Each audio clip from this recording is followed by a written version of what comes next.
미슐랭 3스타보다 감동적이었다고요? 도대체 무슨 음식이길래요? 하버드 출신 셰프가 자신의 레스토랑 메뉴를 전부 바꿔버리고 뉴욕 타임즈 음식 칼럼니스트가 45년 만에 처음으로 음식 앞에서 눈물을 터뜨렸습니다. 30년 베테랑 식당 사장님이 지켜온 단 하나의 신념, 밥은 그냥 사람을 살리는 거니까. 도대체 한국 어느 골목의 작은 식당에서 무슨 일이 벌어지고 있는 걸까요? 전 세계 요리계를 뒤흔든 그 충격적인 이야기, 지금 시작합니다. 그 전에 구독과 좋아요 한 번씩만 눌러주세요. 그러면 제가 영상을 제작하는데 정말 큰 도움이 될 것 같습니다. 저는 루카스 안셀 모건입니다. 뉴욕 타임즈에서 음식 칼럼을 쓰고 있고 과거엔 셰프로도 일했었죠.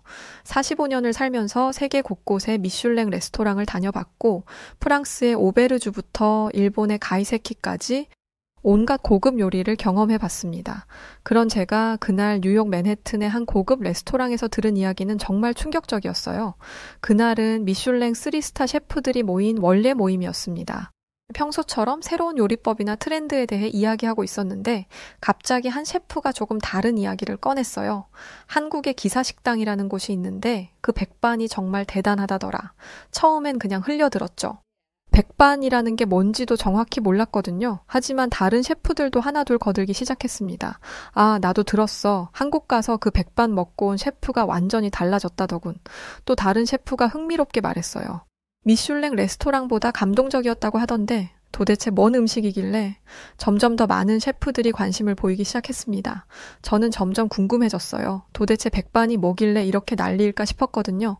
미국에서 한식이라고 하면 보통 불고기나 김치찌개, 갈비찜 정도를 떠올리죠. 하지만 기사식당 백반은 완전히 다른 차원의 이야기인 것 같았습니다. 셰프들이 말하는 걸 들어보니 그건 단순한 한 끼 식사가 아니라 뭔가 철학적이고 감정적인 경험이었던 거예요. 한 셰프가 더 구체적으로 말해줬습니다. 내 친구가 한국 가서 그 기사식당 백반을 먹고 왔는데 돌아와서 자기 레스토랑 메뉴를 다 바꿨어. 왜냐하면 진짜 음식이 뭔지 깨달았다면서. 이 말을 듣고 저는 더욱 호기심이 생겼어요. 30년 경력의 베테랑 셰프가 메뉴를 바꿀 정도라니 정말 대단한 일이잖아요. 그날 밤 집에 돌아와서도 계속 생각이 났습니다. 저는 지금까지 프랑스 요리, 이탈리아 요리, 일본 요리까지 온갖 고급 음식을 다 경험해봤어요. 트러플, 캐비어, 와규 같은 최고급 재료들도 수없이 맛봤죠. 하지만 정작 한국의 서민 음식에 대해서는 거의 모르고 있었습니다. 그것도 기사식당이라니 이름부터가 너무 신기했어요. 바로 항공편을 예약했습니다. 동료들은 정말 백반 먹으러 한국 가는 거야? 그냥 호기심으로 가는 거냐며 의아해했지만 저는 확신했어요. 음식 칼럼니스트로서 그리고 한때 셰프였던 사람으로서 이건 놓칠 수 없는 기회였거든요. 만약 정말로 미슐랭 레스토랑보다 감동적인 음식이 있다면 직접 경험해봐야 했습니다. 인천공항행 비행기에 몸을 맡기며 생각했습니다. 과연 한국의 기사식당 백반이 미국 셰프들을 무릎 꿇게 만든 그 맛이 무엇일지, 그리고 제가 지금까지 경험해본 어떤 음식과는 어떻게 다를지 정말 궁금했어요. 서울 강서구에 도착했을 때 첫인상은 솔직히 당황스러웠습니다. 제가 상상했던 것과는 완전히 달랐거든요. 건물 외관은 낡았고 간판도 오래되어 보였어요. 페인트가 벗겨진 곳도 있고 전체적으로 세월의 흔적이 역력했습니다. 미국에서라면 아마 위생검사부터 받아야 할 만한 외관이었죠. 문을 열고 들어서는 순간 왁자지껄한 소리가 귀를 때렸습니다. 기사님들이 큰 소리로 이야기하고 그릇 부딪히는 소리, 주방에서 나는 지글지글 소리까지. 뉴욕의 조용하고 세련된 레스토랑과는 정반대였어요. 에어컨도 오래된 것 같았고 테이블과 의자들도 플라스틱으로 된 것들이었습니다. 실내 장식이라고 할 만한 것도 거의 없었어요. 벽에는 메뉴판과 몇 장의 사진만 걸려 있을 뿐이었죠. 미국의 레스토랑들처럼 인테리어에 신경 쓴 흔적은 전혀 찾을 수 없었습니다. 하지만 이상하게도 불편하다는 느낌보다는 뭔가 정겨운 느낌이 들었어요. 그때 주방에서 한 분이 나오셨습니다. 바로 이재문 사장님이었죠. 66세라고 하셨는데 얼굴에는 세월의 흔적이 깊게 새겨져 있었어요. 하얀 앞치마를 두르고 계셨는데 그 앞치마에도 여기저기 얼룩이 묻어 있었습니다. 어서 오세요. 뭘 드릴까요? 투박하지만 정겨운 목소리였어요. 저는 서툰 한국어로 백반 주세요 라고 말했습니다. 사실 한국어를 거의 못해서 미리 외워온 말이었어요. 이재문 사장님은 웃으며 고개를 끄덕이시더군요. 네, 잠깐만 기다리세요. 그리고는 다시 주방으로 들어가셨습니다.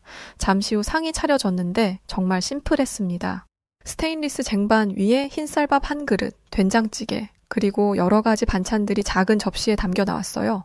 김치, 멸치볶음, 시금치 나물, 콩나물 무침 같은 것들이었죠. 미국 기준으로 보면 정말 소박한 한 끼였습니다.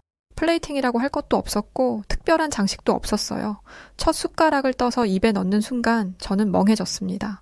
된장찌개의 깊은 맛이 입안에 퍼지면서 뭔가 따뜻한 느낌이 가슴까지 전해졌어요. 이건 단순한 맛이 아니었습니다. 뭔가 더 깊은 의미가 담겨 있는 것 같았거든요.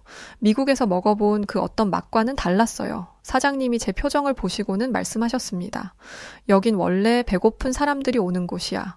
멀리서 오셨는데 든든히 드세요. 그 말에서 뭔가 철학적인 깊이를 느꼈어요. 30년째 이 자리에서 백반만 고집해오신 분의 무게감이 느껴졌습니다. 반찬 하나하나도 특별했어요.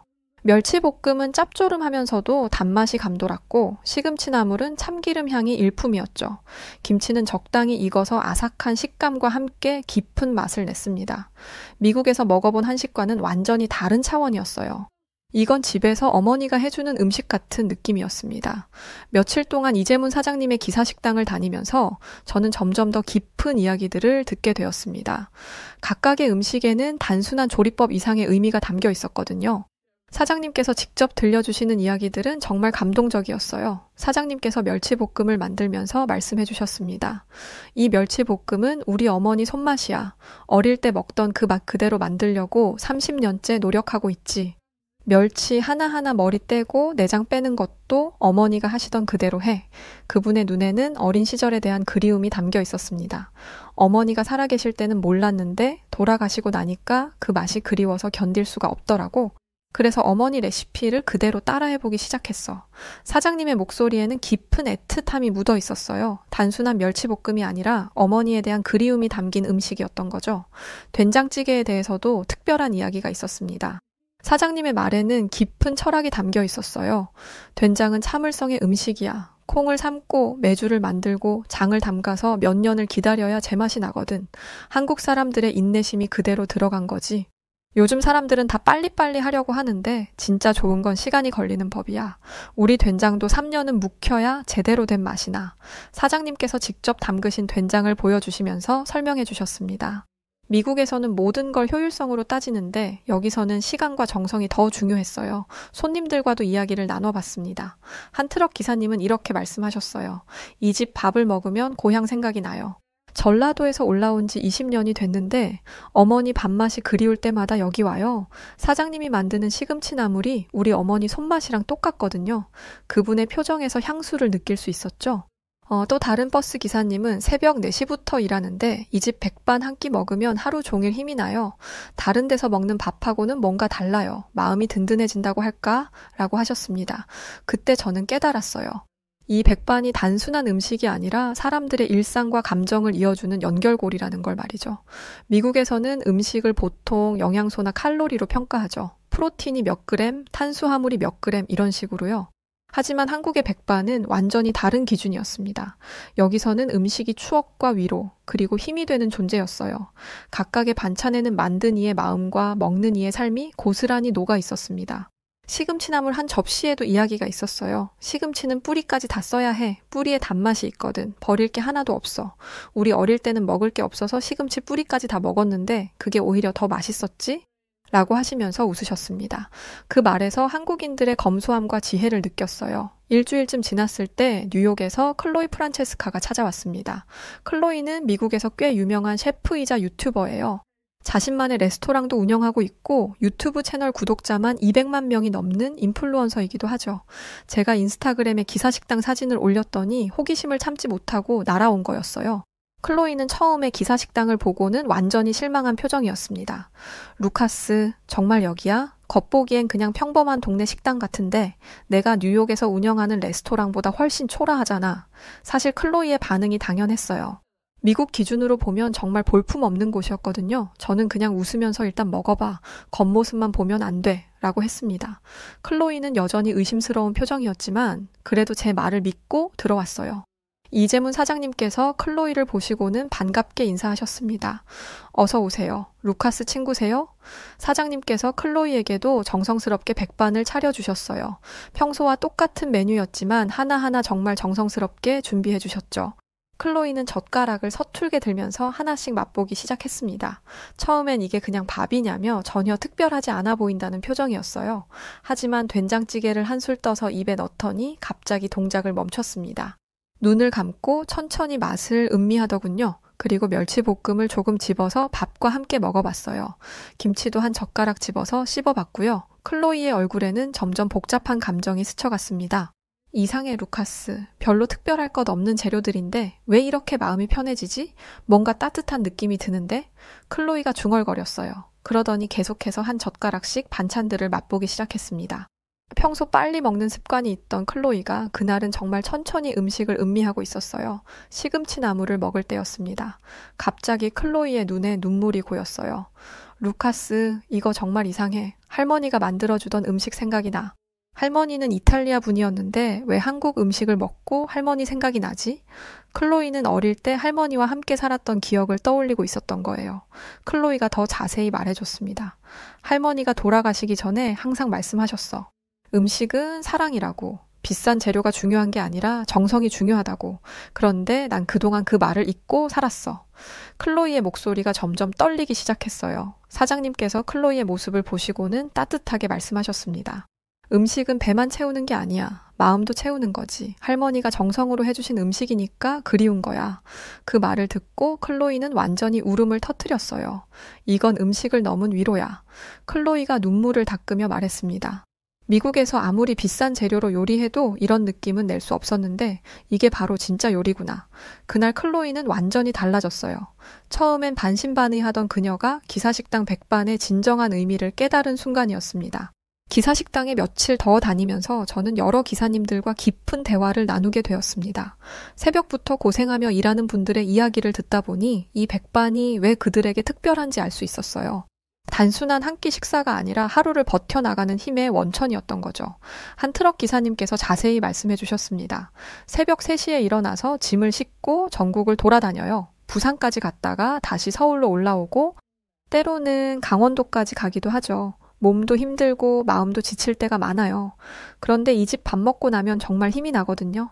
다른 곳에서는 그냥 배만 부르면 끝이에요. 하지만 여기서는 뭔가 다르죠.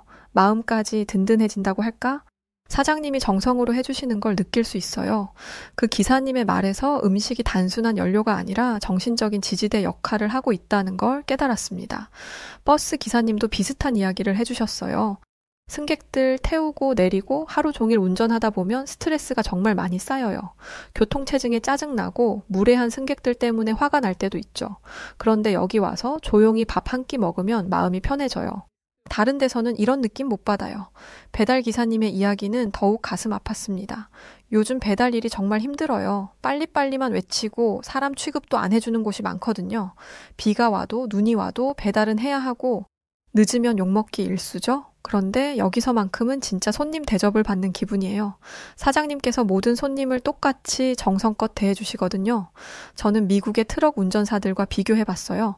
미국에서도 장거리 운전하는 분들이 많지만 대부분 패스트푸드나 간편식으로 때우죠. 맥도날드 햄버거나 서브웨이 샌드위치 같은 걸로 끼니를 해결하는 경우가 대부분입니다. 하지만 한국의 기사님들은 이렇게 정성스럽게 차린 한 끼를 드시면서 하루의 피로를 달래고 계셨어요. 사장님이 30년째 같은 자리에서 우리를 기다려주시잖아요. 그것만으로도 고마워요. 맛있는 밥도 해주시고 따뜻하게 대해주시고. 한 기사님의 말에서 깊은 감동을 받았습니다.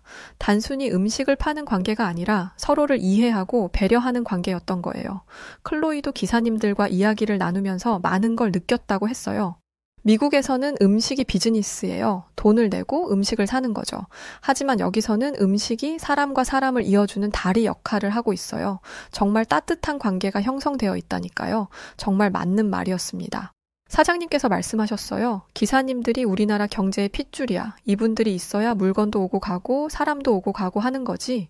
그런 분들께 제대로 된 밥 한 끼 해드리는 게 당연한 거 아니야? 별거 아니야? 그 말에서 깊은 철학과 인간애를 느꼈습니다. 사장님의 기사식당에서 보낸 시간이 길어질수록 저와 클로이는 점점 더 확신하게 되었습니다. 이곳을 세계에 알려야 한다고 말이죠. 미슐랭 가이드에도 소개하고 전 세계 셰프들에게도 알려주고 싶었어요. 하지만 사장님의 반응은 저희가 예상했던 것과는 완전히 달랐습니다. 사장님, 이 식당을 해외에 소개하고 싶어요. 정말 대단한 곳이거든요. 미국 셰프들이 이 맛을 알면 정말 감동받을 거예요. 제가 열심히 말씀드리자 사장님은 고개를 저으셨습니다. 그런 거 필요 없어요. 우린 그저 밥 해주는 사람들이야. 거창한 거 없어요. 클로이도 열심히 설득해봤어요. 사장님, 미국 셰프들이 이 맛을 알면 정말 놀랄 거예요. 미슐랭 가이드에도 소개될 수 있을 것 같은데요. 전 세계 사람들이 이런 진정한 음식을 알아야 한다고 생각해요. 하지만 사장님의 대답은 여전히 같았습니다. 미슐랭이 뭐야? 나는 그런 거 몰라요. 여기 오는 기사님들이 맛있게 드시고 힘내서 일하시면 그것만으로 충분해. 별표 몇 개 받고 그런 거보다는 기사님들이 오늘도 맛있었습니다 하고 가시는 게 더 좋아. 저는 사장님의 철학을 이해하기 시작했습니다. 명성이나 인정보다는 진정성이 더 중요하다는 걸 말이죠. 미국에서는 모든 레스토랑이 유명해지려고 애쓰는데 이곳은 오히려 그런 것들로부터 자유로웠어요. 30년 동안 한 번도 메뉴를 바꾼 적이 없어요. 손님들이 원하는 건 변화가 아니라 변하지 않는 맛이거든. 요즘 젊은 사람들은 자꾸 새로운 걸 만들려고 하던데 진짜 좋은 건 예전부터 있었던 거야. 우리 어머니들이 해주던 그 음식이 최고지. 미국 레스토랑들은 항상 새로운 메뉴를 개발하려고 하는데 여기서는 정반대의 철학을 가지고 계셨어요. 클로이가 다른 방식으로 물어봤습니다. 그럼 사장님에게 성공이란 뭐예요? 돈을 많이 버는 건가요? 오늘도 기사님들이 맛있게 드시고 가신 거, 그게 성공이지. 더 바랄 게 뭐 있어? 30년 동안 이 자리에서 버텨온 것만으로도 충분해. 그 순간 저는 깨달았습니다. 진정한 요리란 화려한 플레이팅이나 고급 재료가 아니라 먹는 사람의 마음을 채워주는 것이라는 걸 말이죠. 미슐랭 스타가 아무리 많아도 이런 진심은 담을 수 없을 거예요. 음식에 별점을 매기는 사람들은 진짜 배고픔을 몰라요. 여기 오는 분들은 정말 배고프고 지친 사람들이거든. 미슐랭에서 사람들이 와서 평가하고 별 준다고 하던데 그런 거 받으면 뭐가 좋아져요? 기사님들 밥값이 더 맛있어져요? 정말 본질을 꿰뚫는 질문이었어요. 오히려 유명해지면 진짜 필요한 사람들이 못 올 수도 있어요. 관광객들만 북적거리고 여기는 기사님들 식당이에요. 하루 종일 고생하고 온 분들이 편하게 드실 수 있는 곳이어야 하거든요. 사장님의 말씀에서 깊은 철학을 느꼈습니다. 진정한 서비스 정신이 무엇인지 배운 순간이었어요. 미국의 고급 레스토랑들이 추구하는 가치와는 완전히 다른 차원의 이야기였습니다. 한국에서 돌아간 후 저는 기사식당 백반에 대한 칼럼을 썼습니다. 뉴욕 타임즈에 실린 이 칼럼은 예상보다 훨씬 큰 반향을 일으켰어요. 제목은 미슐랭이 놓친 진짜 맛, 서울의 기사식당이었습니다. 부제목으로는 30년 된 된장찌개가 트러플보다 값진 이유라고 달았죠. 칼럼이 나간 다음 날부터 제 이메일함은 완전히 폭주했어요. 전국의 셰프들과 음식 애호가들이 연락을 해왔습니다. 정말 그렇게 대단한 음식인가요? 어디서 비슷한 맛을 느낄 수 있나요? 한국에 가면 꼭 가봐야 할 곳이에요? 같은 질문들이 하루에 수백 개씩 쏟아졌죠. 특히 미슐랭 레스토랑에서 일하는 셰프들의 반응이 놀라웠어요. 루카스, 정말 미슐랭 3스타보다 감동적인 음식이 있다는 거야? 우리가 그동안 잘못 생각하고 있었던 건 아닐까? 이런 메시지들을 보면서 미국 요리계에 작은 충격을 준 것 같다는 생각이 들었어요. 클로이는 자신의 유튜브 채널에 기사식당 체험기를 올렸는데 이것도 엄청난 화제가 되었습니다. 한국 백반이 내 인생을 바꿨다는 제목의 영상은 일주일 만에 100만 뷰를 넘었어요. 댓글들도 정말 다양했습니다. 정말 그렇게 대단한가요? 저도 가보고 싶어요. 진짜 요리가 뭔지 깨달았어요. 같은 반응들이었죠. 그러자 뉴욕과 로스앤젤레스의 한국식 백반을 표방하는 식당들이 하나둘 생기기 시작했어요. 서울 키친, 코리안 컴포트, 한국 할머니 밥상 같은 이름의 레스토랑들이 문을 열었습니다. 하지만 대부분은 겉모습만 따라한 것들이었어요. 이재문 사장님의 그 진심과 철학까지는 담을 수 없었거든요. 유명한 셰프들이 저를 찾아와서 백반 만드는 법을 배우고 싶다고 했어요. 루카스, 그 된장찌개 레시피를 알려줄 수 있어? 비법이 뭐야? 시금치나물은 어떻게 무치는 거야? 하지만 저는 알고 있었습니다. 레시피만으로는 절대 그 맛을 낼 수 없다는 걸 말이죠. 한 유명 셰프가 직접 한국에서 된장을 사와서 똑같이 만들어 봤다고 했어요. 재료도 똑같고 조리법도 똑같이 했는데 왜 맛이 다를까? 그때 저는 설명해 줬습니다. 30년 동안 매일 같은 마음으로 만들어온 그 정성까지는 사올 수 없으니까요. 클로이가 어느 요리 프로그램 인터뷰에서 정말 좋은 말을 했어요. 백반은 조리법이 아니라 철학이에요. 먹는 사람을 향한 진심이 없으면 아무 의미가 없죠. 아무리 비싼 재료를 써도 마음이 없으면 그냥 배만 부르는 음식일 뿐이에요. 정말 맞는 말이었습니다. 몇몇 셰프들은 직접 한국에 가서 기사식당을 찾아보겠다고 했습니다. 저는 그분들에게 당부했어요. 음식의 맛보다는 사장님의 마음을 배우고 오세요. 그게 진짜 중요한 부분이거든요. 기술은 배울 수 있지만 마음은 느껴야 하는 거예요. 미국 음식 업계에서는 백반 신드롬이라는 말까지 생겼어요.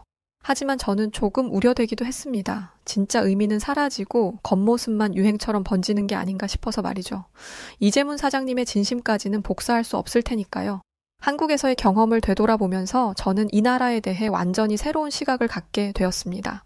처음에는 단순히 음식 이야기로 시작했지만 결국 한국이라는 나라의 진짜 힘을 발견한 여행이었어요. 미국에서 보던 한국과 실제로 경험한 한국은 완전히 달랐습니다. 미국에서 한국 하면 보통 삼성이나 LG 같은 기업들을 떠올리죠. 스마트폰, 반도체, 자동차 같은 첨단 기술로 유명한 나라라고 생각했어요. 그리고 요즘에는 BTS나 블랙핑크 같은 K-팝, 오징어 게임 같은 드라마로도 유명하고요. 문화 콘텐츠와 기술력이 한국의 전부인 줄 알았습니다. 하지만 진짜 한국의 힘은 다른 곳에 있었어요.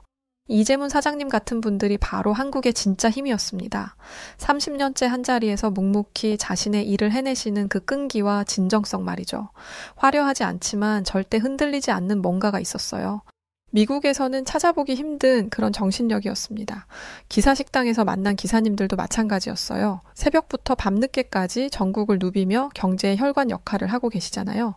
그런데 불평불만보다는 서로를 격려하고 위로하는 모습이 정말 인상적이었습니다. 오늘도 수고하셨어요. 조심히 다녀오세요. 이런 말들을 자연스럽게 주고받는 모습에서 따뜻함을 느꼈어요. 저는 생각했어요. 한국이 이렇게 빠른 시간에 발전할 수 있었던 건 첨단 기술 때문만이 아니라는 걸 말이죠. 이재문 사장님처럼 자신의 자리에서 최선을 다하는 사람들이 있었기 때문이었을 거예요. 겉으로 보이지 않는 곳에서 묵묵히 자기 역할을 다하는 분들이 진짜 국가의 힘이었던 거죠. 냉장고 하나, 전자레인지 하나 없이도 온 세상을 따뜻하게 만든 나라. 제가 나중에 칼럼에 쓴 표현이었어요. 정말 그랬거든요. 별다른 첨단 장비 없이도 사람의 마음을 움직이는 음식을 만들어내는 나라였습니다. 미국의 레스토랑들은 온갖 최신 장비들로 가득하지만 정작 마음을 움직이는 음식은 만들지 못하는 경우가 많아요. 미국은 모든 걸 효율성과 생산성으로 평가하는 경향이 있어요. 시간당 몇 개의 음식을 만들 수 있는지, 원가는 얼마나 되는지, 수익률은 얼마인지 이런 것들이 중요하죠. 하지만 한국에서는 효율보다 중요한 게 있다는 걸 배웠습니다. 바로 사람에 대한 배려와 진심이었어요. 클로이와도 이런 이야기를 많이 나눴습니다. 루카스, 우리가 그동안 놓치고 있던 게 바로 이거였어. 기술은 계속 발전하지만 사람의 마음은 예전과 똑같거든. 배고플 때 따뜻한 밥 한 끼가 그리운 건 변하지 않아. 정말 맞는 말이었어요. 한국 사람들은 그걸 잊지 않고 있었습니다. 한국 전쟁 이후 70년 만에 이렇게 발전한 나라가 또 있을까요? 그 비결이 단순히 기술이나 자본만은 아니었을 거예요. 이재문 사장님 같은 분들의 정신력, 그리고 서로를 배려하는 마음이 있었기 때문이겠죠. 그런 마음이 음식에도 그대로 녹아 있었던 거고요. 한국을 떠나기 전날 저는 마지막으로 이재문 사장님과 함께 식사를 했습니다. 평소와 똑같은 백반이었지만 그날따라 더욱 특별하게 느껴졌어요. 이제 정말 헤어져야 한다는 생각에 마음이 무거웠습니다. 2주 동안 매일 찾아뵈었는데 이제 내일이면 미국으로 돌아가야 했거든요. 사장님께서 평소보다 더 정성스럽게 음식을 차려주셨어요. 된장찌개도 더 진하게 끓여주시고 반찬도 하나하나 신경 써서 담아주셨습니다. 멀리 와줘서 고마웠어? 앞으로도 건강하게 잘 지내. 미국 가서도 밥 잘 챙겨 먹고. 담담하게 말씀하시는 사장님의 모습에서 깊은 정을 느꼈어요. 사장님 정말 많은 걸 배웠어요. 음식이 뭔지, 진짜 요리가 뭔지 알게 됐습니다. 제 인생에서 가장 의미 있는 2주였어요. 제가 진심으로 말씀드리자 사장님은 웃으며 고개를 저으셨어요. 별거 아니야. 그냥 배고픈 사람들한테 밥 해준 것뿐인데 네가 너무 크게 생각하는 거 아니야? 하지만 저는 알고 있었습니다. 그게 별거 아닌 일이 아니라는 걸 말이죠. 30년 동안 한결같이 사람들을 위해 음식을 만들어 온 그 마음이 얼마나 대단한 건지 깨달았거든요. 미국에서는 레스토랑 사장들이 2, 3년마다 메뉴를 바꾸고 트렌드에 맞춰 인테리어도 바꾸는데 이곳은 30년째 변하지 않았어요. 클로이도 함께 있었는데 그녀도 눈물을 글썽이고 있었어요. 사장님, 저도 정말 감사해요. 미국에 가서도 사장님이 가르쳐주신 마음을 잊지 않을게요. 음식은 기술이 아니라 마음이라는 걸 배웠어요. 클로이의 목소리도 떨리고 있었습니다. 마지막 한 숟가락을 떠먹으면서 사장님께서 정말 인상 깊은 말씀을 해주셨어요. 네가 뭘 느꼈든 그거면 된 거야. 밥은 그냥 사람을 살리는 거니까. 배고픈 사람 배불리 해주고 지친 사람 힘내게 해주고 그게 음식이 할 수 있는 일이야. 그 순간 저는 왈칵 눈물이 나왔어요. 45년을 살면서 음식에 대해 이렇게 울어본 적이 없었는데 말이죠. 프랑스의 3스타 레스토랑에서도 일본의 스우시 오마카세에서도 이런 감동은 받지 못했어요. 이건 단순한 음식에 대한 감동이 아니라 인간에 대한, 삶에 대한 깊은 깨달음이었습니다. 사장님, 한 가지만 물어봐도 될까요? 30년 동안 이 일을 하시면서 가장 보람 있었던 순간이 언제였어요? 제가 물어보자 사장님이 잠시 생각하시더니 말씀하셨어요. 매일매일이 보람 있었지. 기사님들이 오늘도 맛있었습니다 하고 가실 때마다 그게 보람이야. 특별한 하루를 꼽으라면 한 기사님이 교통사고 나셔서 한 달 동안 못 오셨다가 다시 오셨을 때가 있었어. 그때 사장님 밥 생각나서 빨리 나왔어요 라고 하시더라고. 그때 정말 이 일 잘했다 싶었지. 공항으로 가는 택시 안에서도 계속 생각이 났어요. 이재문 사장님의 마지막 말씀이 귓가에 맴돌았습니다. 밥은 그냥 사람을 살리는 거니까. 정말 간단한 말이지만 그 안에 모든 철학이 담겨 있었어요. 음식의 본질, 요리의 의미, 그리고 사람과 사람 사이의 관계까지 모든 게 들어 있었습니다. 미국으로 돌아가는 비행기에서 저는 창밖을 보며 다짐했습니다. 이 경험을 단순한 추억으로 끝내지 않겠다고 말이죠. 전 세계 사람들에게 한국 기사식당의 진짜 의미를 알려주겠다고 결심했어요. 그리고 저 자신도 음식을 대하는 태도를 완전히 바꿔야겠다고 생각했습니다. 미국에 돌아온 후 저는 한국 기사식당에 대한 다큐멘터리를 제작하기로 결심했습니다. 단순한 음식 프로그램이 아니라 한국인의 삶과 철학을 담은 작품을 만들고 싶었어요. 이재문 사장님과 기사님들의 이야기, 그리고 음식에 담긴 깊은 의미까지 모든 걸 담고 싶었습니다. 다큐멘터리 제목은 밥심, 미슐랭보다 깊고 고든 램지보다 따뜻한 밥상으로 정했습니다. 제작 과정에서 정말 많은 고민을 했어요. 어떻게 하면 이재문 사장님의 진심을 제대로 전달할 수 있을까? 어떻게 하면 기사식당의 진짜 의미를 왜곡 없이 보여줄 수 있을까? 하는 고민들이었죠. 6개월 동안 편집 작업을 거쳐 완성된 작품은 넷플릭스를 통해 전 세계에 공개되었어요. 처음에는 반응이 어떨지 걱정했는데 결과는 정말 놀라웠습니다. 공개 첫 주에 50개국에서 시청 순위 1위를 기록했어요. 특히 밥은 사람을 살리는 것이라는 사장님의 말씀이 전 세계적으로 화제가 되었습니다. 반응은 정말 폭발적이었어요. 미국뿐만 아니라 유럽, 남미, 아프리카까지 전 세계 사람들이 한국의 기사식당에 관심을 보이기 시작했습니다. 프랑스의 한 유명 셰프가 저에게 편지를 보내왔어요. 당신의 다큐멘터리를 보고 요리에 대한 제 생각이 완전히 바뀌었습니다. 기술보다 중요한 건 마음이라는 걸 깨달았어요. 이탈리아의 미슐랭 3스타 셰프도 연락을 해왔습니다. 40년 동안 요리를 해왔지만 진짜 요리가 뭔지 이제야 알 것 같아요. 한국에 가서 직접 배우고 싶습니다. 이런 반응들이 계속 이어졌어요. 전 세계 셰프들이 한국의 기사식당을 찾아가기 시작했죠. 클로이는 한국 기사식당을 모티브로 한 요리책을 출간했어요. 하지만 단순한 레시피집이 아니라 음식에 담긴 철학과 이야기를 중심으로 구성했습니다. Recipe for the Soul, 영혼을 위한 레시피라는 제목이었죠. 이 책도 베스트셀러가 되어서 20개국 언어로 번역되었어요. 가장 기뻤던 건 이재문 사장님께서 다큐멘터리를 보시고 연락을 주신 일이었습니다. 고생 많이 했네. 우리 이야기를 이렇게 예쁘게 담아줘서 고마워. 그런데 너무 거창하게 만든 거 아니야? 우린 그냥 밥 해주는 사람들인데. 사장님은 여전히 겸손하셨지만 목소리에서 감동이 느껴졌어요. 한국 정부에서도 연락이 왔습니다. 한국의 식문화를 알리는데 큰 도움이 되었다며 감사 인사를 전해왔어요. 하지만 저는 정부나 기관이 아닌 이재문 사장님 같은 분들 덕분이라고 답했습니다. 진짜 한국의 힘은 그런 분들에게서 나오는 거니까요. 더 놀라운 건 세계 각지에서 기사식당 스타일 레스토랑들이 생기기 시작한 거였어요. 하지만 저는 걱정도 되었습니다. 겉모습만 따라하고 진짜 정신은 놓치는 건 아닌가 싶어서요. 그래서 다큐멘터리 마지막 부분에 이런 메시지를 넣었어요. 기사식당은 메뉴가 아니라 마음입니다. 1년 후 다시 한국을 방문했을 때 사장님께서 말씀하셨어요. 요즘 외국인들이 많이 와. 그런데 다들 사진만 찍고 가더라. 진짜 맛을 느끼려면 마음을 비워야 하는데. 사장님의 걱정을 이해할 수 있었어요. 진정한 의미가 왜곡될 수 있다는 우려였죠. 지금도 저는 확신합니다. 한국의 진짜 경쟁력은 첨단 기술이나 K컬처가 아니라 사람을 살리는 밥이라는 철학에 있다고 말이죠. 그리고 그 철학을 30년째 실천하고 계시는 이재문 사장님 같은 분들이 한국의 진짜 보물이라고 생각해요.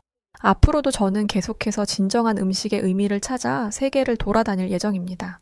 하지만 아마 서울 강서구 그 작은 기사식당에서 느꼈던 그 감동을 뛰어넘는 경험은 하기 어려울 것 같아요.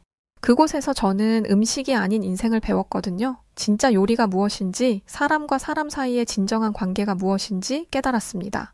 마지막으로 이재문 사장님께서 해주신 말씀을 다시 한번 전하고 싶어요.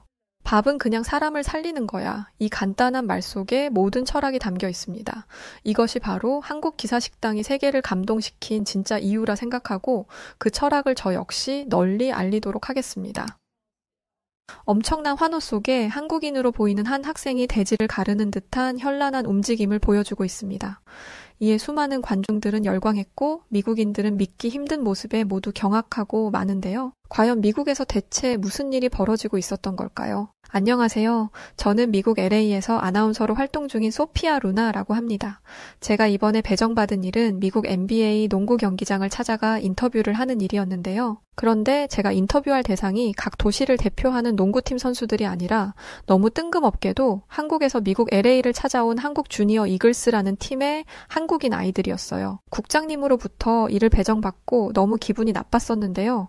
나름 아나운서로 수년을 근무했던 베테랑에 속했던 제가 미국의 유명 NBA 선수들을 인터뷰하는 것도 아니라 일개 아시아 국가에 있는 한국인들이라니요. 더군다나 성인도 아닌 어린아이들을 가서 인터뷰하라는 말에 정말 너무 기가 막히고 화가 나서 어쩔 줄 몰랐었습니다. 저는 바로 국장님에게 찾아가 후배들도 많은데 왜 하필 저에게 이런 일을 시키는 거냐며 따지듯 이야기했었어요. 그 말에 국장님은 널 생각해서 그런 거라는 이상한 말들만 늘어놓기 시작하셨는데요. 저는 아시아인은 다 싫어해요. 그게 한국인이든 중국인이든 일본인이든 그냥 검정머리에 동양권 얼굴을 하고 있는 사람들을 보면 혐오스럽거든요. 그래서 가끔 길에서 아시아 사람들을 만나면 그냥 보기 싫다는 생각에 시비를 많이 걸었기도 합니다.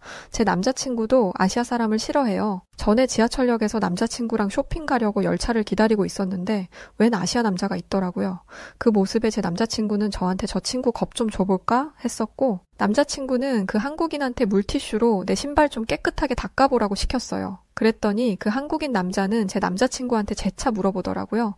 남자친구는 말을 못 알아듣냐면서 한국인 남자에게 면박을 줬는데요. 그러니 그 한국인 남자는 황당했는지 어쩔 줄 몰라 하면서 제 남자친구를 쳐다보더라고요.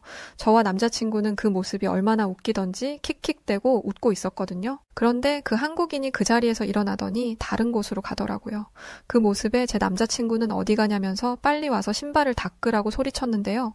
그 소리에 그 한국인 남자가 가던 걸음을 멈추더니 저희에게 다시 오더라고요. 그리고는 사람들이 많은 장소라서 그냥 가는데 그런 인종차별 행위를 하지 말라고 했었어요. 제 남자친구는 벌떡 일어나 그 한국인 남자의 멱살을 잡고 지금 당장 너를 해할 수 있다고 말했거든요. 그런데 그 순간 멱살을 잡고 있던 남자친구의 팔을 가볍게 비틀더니 그대로 제 남자친구를 무릎을 꿇히게 만들었고 저는 뭐 하는 거냐면서 한국인 남자한테 소리 질렀는데 한국인 남자는 제 남자친구를 향해서 한 번만 더 한국인들에게 무차별적인 시비를 걸거나 차별 행위하는 걸 보면 가만두지 않겠다면서 남자친구의 팔을 놓아주고는 가버렸었어요. 저희는 그냥 장난삼아 놀려본 건데 한국인 남자가 정색을 하면서 저런 모습을 보이니까 기분 나쁘더라고요. 저는 남자친구한테 아니 너보다 작아 보이는데 그것도 제압하지 못해서 그러고 있냐고 뭐라고 했더니 남자친구는 자신도 팔이 어떻게 꺾인 건지 너무 순식간이라 놀랬다더라고요. 그러면서 다음에 다시 만나면 가만두지 않겠다는 말을 했었죠. 그 일이 있고 저는 NBA 농구장에 국장님이 지시 내렸던 한국 학생들을 인터뷰하기 위해 갔었습니다. 농구장에는 수많은 미국인들이 경기장을 꽉 채우고 있었어요. 그런데 그곳에서 저는 제 눈을 의심할 수밖에 없는 장면을 목격하고 말았었는데요. 바로 그 지하철에서 만났던 한국인 남자가 그 한국인 학생들 사이에 있던 게 아니겠어요. 알고 보니 지하철에 남자친구에게 굴욕을 줬던 그 한국인 남자는 학생들을 지도하고 있던 감독이었던 거예요. 저는 이 상황을 어떻게 해야 할지 정말 모르겠더라고요. 분명 저 남자는 나를 알아볼 텐데 저는 어떻게든 얼굴이 마주칠까봐 시선을 돌리려고 노력했고 동문서답에 횡설수설하면서 최대한 그 남자를 피해 학생들만 인터뷰를 하려고 애썼었어요. 그런데 제가 한눈을 판 사이에 누군가 뒤에서 저의 어깨를 두들겼고 뭐지? 싶어서 뒤돌아봤더니 글쎄 그 한국인 남자가 서 있는 게 아니겠어요. 그 모습에 너무 놀라서 뒷걸음 치다가 넘어질 뻔했었습니다. 한국인 남자는 제가 넘어지려고 하자 저를 넘어지지 않게 붙잡아 주었었고 저는 한국인 남자의 매서운 눈빛에 겁을 잔뜩 먹었었어요. 사실 그때 정말 무서웠거든요. 남자친구도 없었으니까요. 하지만 그 남자는 저를 일으켜 세워주고 괜찮냐는 말을 했었고 그리고는 또 만나네요 라는 게 아니겠어요? 그 말에 소름이 돋더라고요. 분명 그때 일로 나한테 해코지 할 거라고 생각했고 겁이 났었죠. 그런데 한국인 남자는 저에게 우리 아이들을 인터뷰해 주실 텐데 커피 마시겠냐고 물었고 저는 그 말을 듣고 얼떨결에 고개를 끄덕였는데요. 농구장 로비에 있던 카페에서 한국인 남자와 이야기를 나누게 되었어요. 그 한국인 남자는 저에게 대체 왜 한국인들에게 인종차별과 같은 혐오 범죄를 하려고 하는 거냐고 묻더라고요. 사실은 우리 미국인들은 다 같은 아시아인들이라고 똑같이 인종차별을 하는 건 아니었어요. 중국인들은 그냥 매너 없는 행동들과 뭐만 보면 미국에서 훔쳐가려는 습성 때문에 싫은 거였고 일본인들은 뭐 아는 것도 없고 영어도 할 줄 모르면서 아는 체 하려는 게 보기 싫은 건데요. 그런데 한국인들은 분명 미국인이 아닌 이방인들인데 미국에 와서 돈을 벌어서 싫다고 생각하거든요. 대학 시절만 해도 대학교 정원은 정해져 있는데 공부를 잘하는 한국인들이 자리를 차지해버리니까 질투가 나는 거죠. 한국인 남성은 제 이야기를 듣더니 아무리 그래도 타국에서 온 손님을 향해 그런 행동을 하는 건 절대 올바르지 않은 행동이라면서 한국인들은 미국인들보다 체격이 작긴 하지만 한국 사람들은 5,000년 역사에 강한 민족성이 있어서 강자에게 강하고 약자에게 약하다고 하더라고요. 그러면서 저의 남자친구에게도 다른 사람들은 몰라도 절대 한국인들을 상대로 그런 건 하지 않았으면 좋겠다고 이야기했었어요. 오히려 한국인들에게 봉변 당할 수도 있다면서 말이죠. 그 말에 속으로 저는 강한 정신 어쩌고 해도 미국인들 피지컬이 있는데 어떻게 한국인들에게 미국 사람들이 오히려 봉변 당할 수 있다고 말하는 걸까 하는 생각이 들더라고요. 실제로 이 한국인 남자가 인솔에서 데려왔던 한국인 학생들은 미국 학생들보다 머리 하나가 작을 정도로 체구가 작아 보였거든요. 여하튼 농구 경기 시작 전 전야제가 시작되었고 한국인 학생들이 경기장 코트로 달려가더라고요. 그런데 저는 이 학생들의 놀라운 움직임들을 보고 정말 이게 가능한 건지 눈으로 보면서도 믿기지 않았는데요. 태권도라는 무술에 대해서 TV에서 올림픽 경기가 있을 때나 가끔 지나가면서 본 게 다였기 때문에 어린 학생들이 뭘 해봐야 율동 같은 거나 하고 말 거라고 생각했거든요. 그런데 이 아이들은 음악과 함께 절도 있는 동작으로 포문을 열었던 장면에 압도되는 듯한 기분이 들었어요. 발에 스프링이라도 달린 건지 하늘을 붕붕 날아다니며 발차기도 하고 시작부터 범상치가 않더라고요. 공중에서 360도 회전해서 발차기를 하는 건 그냥 기본이고 자신보다 훨씬 높은 곳까지 날라 몸을 회전시키지 않나 무슨 올림픽 체조를 꼭 보는 것처럼 성인 어른들도 감히 엄두가 나지 않을 그런 무술들을 하더라고요. 몇 년 전에 중국인들이 한 번은 와서 묘기를 부린다며 중국인 학생들이 이상한 복장을 하고는 허리를 반으로 접거나 항아리를 머리 위에 올리고 중심을 잡는 묘기부터 접시를 막대에 올려놓고 돌리는 괴기스러운 묘기를 했었는데 그때 그걸 보고 대체 저게 왜 대단한 건지 이해할 수 없는 묘기들을 중국인들이 선보인 적이 있었거든요. 그때 접시를 떨궈서 경기장 바닥에 깨진 접시 조각 때문에 코트를 다시 정리하고 접시 유리 파편들을 치운다고 경기가 지연되는 일이 있었어요. 그런데 그런 경기장을 치우는 것을 모른 채 하고 그냥 나가버렸었죠. 당시 관계자는 지금 뭐 하는 거냐면서 얼른 본인들이 가지고 왔던 소품들을 정리하고 바닥에 깨진 유리들도 정리해달라고 했지만 중국인들은 우리가 보여줘야 하는 건 다 보여줬다며 치우는 건 그쪽이 해야 한다고 우겨대는 황당한 모습을 보여서 담당자들이 학을 뗀 적이 있었어요. 심지어 그것도 모자라 이렇게 멋진 묘기를 당신들의 나라에서 선보여줬으니 우리 중국인 학생들이 농구 경기를 1등석에서 볼 수 있게 자리를 달라고 했었는데요. 너무 황당하고 어이없는 말에 그날 이후로는 절대 중국인들을 전야제에 초대하지 않고 있다더라고요. 지금은 매년마다 한국에 있는 학생들이 와서 정말 믿기 힘든 태권도를 선보이며 미국인들의 눈을 사로잡고 있는 거고 믿기 힘든 놀라운 한국인 학생들의 태권도 시범에 많은 미국인들도 만족해하고 있는 상황이라고 했습니다. 시범이 끝나고 한 한국인 학생을 인터뷰할 수 있었는데요. 태권도라는 무술에 대해서 평소 어떻게 생각하고 연습하냐고 물어봤었거든요. 그런데 이 어린 학생이 너무 뜬금없는 말을 해서 저는 정말 충격을 받았었어요. 뭐라고 했었냐면 이렇게 먼 나라에 와서 한국의 전통 무술인 태권도를 선보일 수 있는 것에 매우 감사하게 생각하고 태권도를 제가 배우고 수련하는 목적은 단순한 무술의 개념을 넘어서 사람다운 사람, 즉 인간의 신체적 조건과 아울러 정신적으로도 성장하고자 하는 것에 있다고 말하는 게 아니겠어요? 사실 주변에 이런 격투무술을 배운 사람들이 약자를 대할 때 항상 자신의 강함을 내세우고 그것이 무기가 되어 타인을 괴롭히는 모습들을 보면 항상 자신은 저러지 말아야 한다고 생각한대요. 그러더니 글쎄 태권도는 뛰어난 무술뿐만 아니라 인간 생활의 광범위한 적응력을 높여주고 인성과 인품 그리고 부모님과 어른들을 향한 예절과 태도를 배울 수 있어 좋다고 하더라고요. 저는 한국인 학생과 인터뷰를 하면서 학생의 말 한마디 한마디에 내가 그동안 아시아인이라는 이유만으로 얼마나 많은 인종차별을 하고 못되게 굴었던가 반성하게까지 되었는데요. 인터뷰를 마치고 학생에게 인터뷰에 응해줘서 고맙다고 이야기를 했더니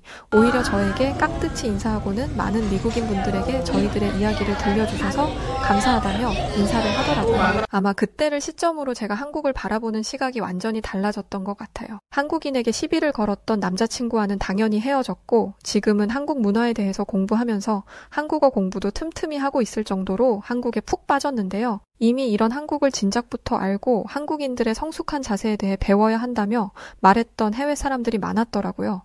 제가 찾아봤던 내용들을 조금 소개해보면 이런 거였어요. 한국은 역동성과 인간미가 넘치는 나라라며 모든 일을 빠르게 돌아가게 하는 힘의 역동성으로 항상 인간관계에 있어서도 빠르게 친밀감을 나타낸다. 오랜 침탈 시에도 오로지 속으로만 삭혀왔던 억눌렸던 감정은 한국의 발전을 도모하여 성장시키는데 솟구친 것으로 보여진다. 늘 전면에 나서서 당당히 주인공이 되어 모든 일들을 책임지는 리더십을 가진 나라이다.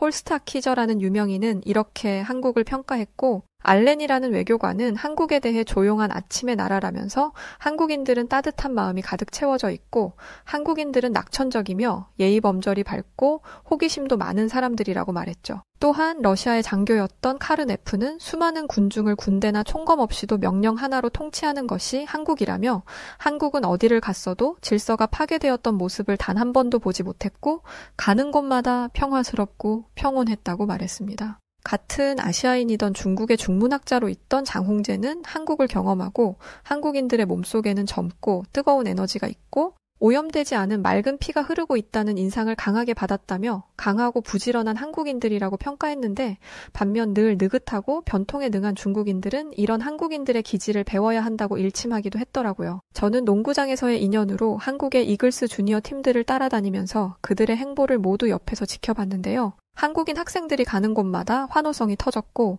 심지어 미국은 명예시민권이라는 증서를 제공했을 정도로 한국인 학생들의 퍼포먼스는 정말 대단했었습니다. 한국인들을 따라다니며 그들의 모습을 보다 보니까 이제는 한국에 한번 가봐야 하겠다는 생각까지 들어서 얼마 전 저는 한국을 갔던 적이 있어요. 그런데 정말 다른 놀라운 일들도 너무 많았었지만 한국의 의식 문화에 정말 감탄을 할 수밖에 없었었는데요.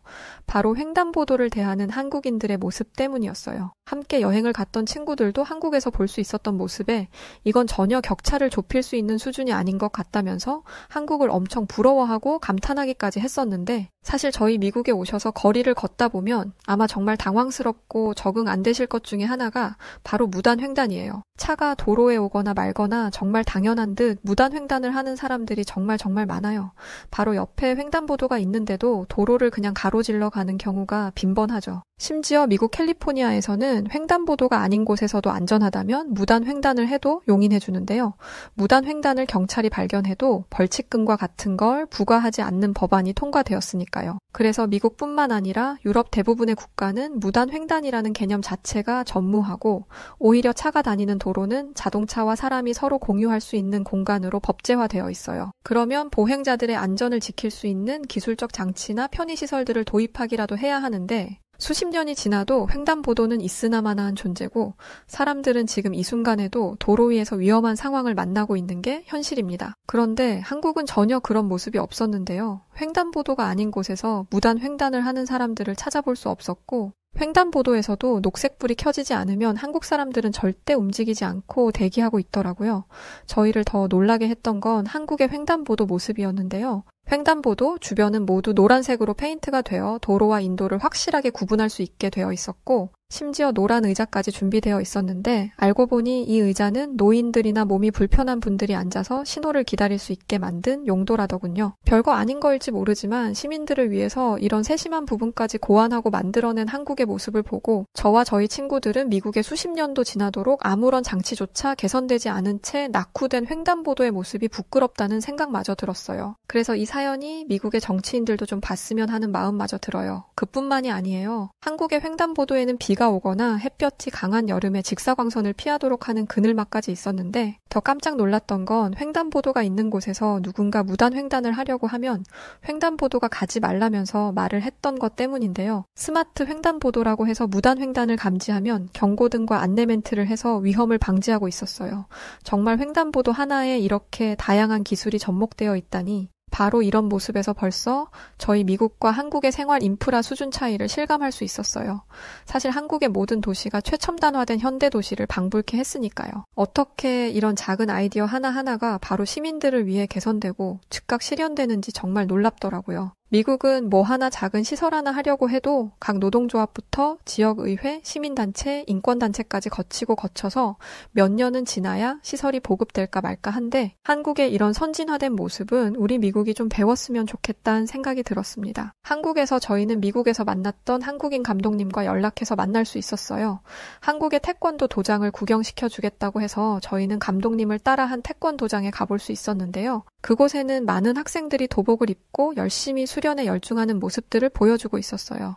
그 기백이 얼마나 대단한지 학생들의 기합 소리에 움찔해지기까지 하더라고요. 그런데 궁금한 게 생기더라고요. 그게 뭐였냐면 미국에서 한국 학생들이 보여줬던 군무에 대해서 궁금했거든요. 제가 찾아봤던 태권도는 도복 위에 안전장구를 착용하고 서로 겨루는 것과 품새라고 해서 순서에 맞게 절도 있는 동작을 하는 걸로 봤는데 제가 찾아봤던 태권도는 도복 위에 안전장구를 착용하고 서로 겨루는 것과 품새라고 해서 순서에 맞게 절도 있는 동작을 하는 걸로 봤는데 제가 미국에서 봤던 한국 학생들의 태권도는 그렇지 않았거든요. 음악과 함께 공중을 날아다녔고 엄청 화려한 모습들을 선보였었는데 그건 어떤 거냐고 물어봤었어요. 그랬더니 감독님은 그건 한국 태권도의 자유품새라는 종목이라고 알려주더라고요.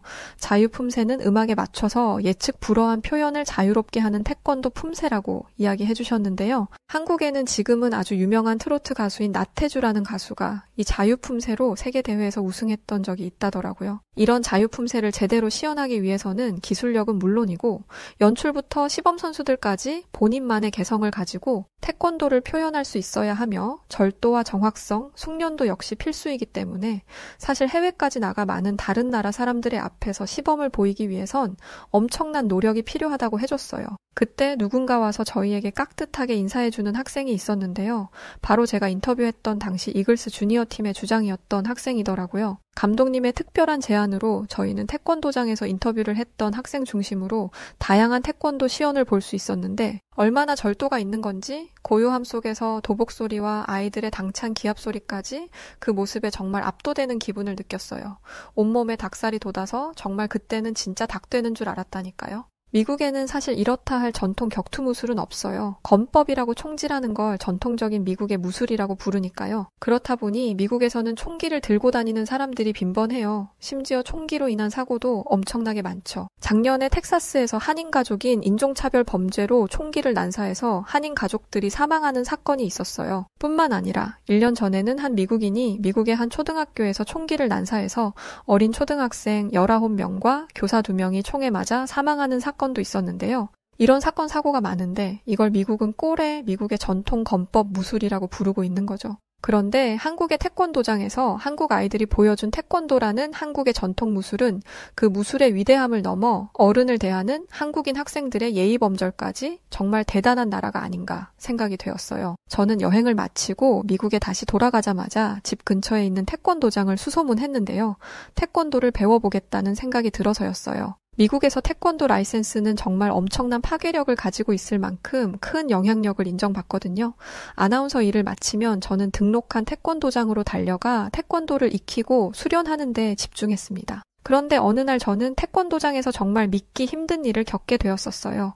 어떻게 이런 일이 있는지 저는 태권도장에서 그 사람을 보자마자 너무 놀라워하면서 뛰어가 안아주었는데요. 바로 저희 엄마가 있었기 때문이었어요. 저희 부모님은 제가 사는 집에서 몇 킬로 떨어진 곳에 사시는데요. 멀지 않고 가까운 곳에 지내기 때문에 부모님 집에 종종 가곤 했는데 제가 등록한 태권도장에서 우연하게 엄마를 만나게 된 거였어요. 엄마에게 대체 여길 어떻게 알고 온 거냐면서 물었는데 엄마는 그건 내가 할 소리라면서 어떻게 절 보고 여기 있냐고 물으시더라고요. 관절도 안 좋은데 태권도 품새를 어떻게 하려고 도장에 나오는 거냐면서 걱정을 했었거든요. 그런데 엄마는 오히려 태권도를 배우다 보니 건강도 좋아지고 집에 있는 것보다 훨씬 가벼워지는 느낌이라며 아무 문제 없다고 하시더라고요. 한때 제가 한국인들을 차별하고 시기, 질투하며 비하했던 시절이 제 인생의 가장 후회가 되는 시간들이에요. 지금은 그 누구보다 한국을 사랑하고 한국의 전통 무술인 태권도에 온 가족이 푹 빠져 사는 요즘입니다. 태권도에 대해서 제대로 알고 나서는 정말 한국인들이 부러울 정도인데요. 실제로 세계 태권도 연맹에 따르면 태권도 회원국은 전 세계 210개국에 달할 정도로 어마어마한 영향력을 가지고 있어요. 유엔에 등록된 나라의 숫자보다 더 많은 나라가 태권도 회원국으로 가입되어 있을 정도니까요.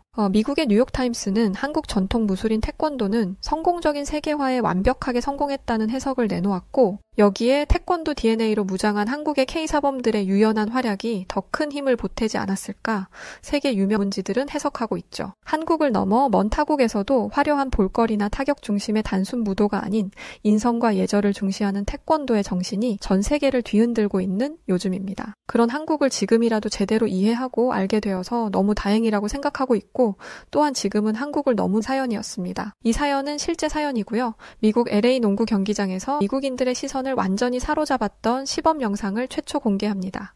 해당 시범은 2024년 1월 17일에 있었던 실제 영상입니다.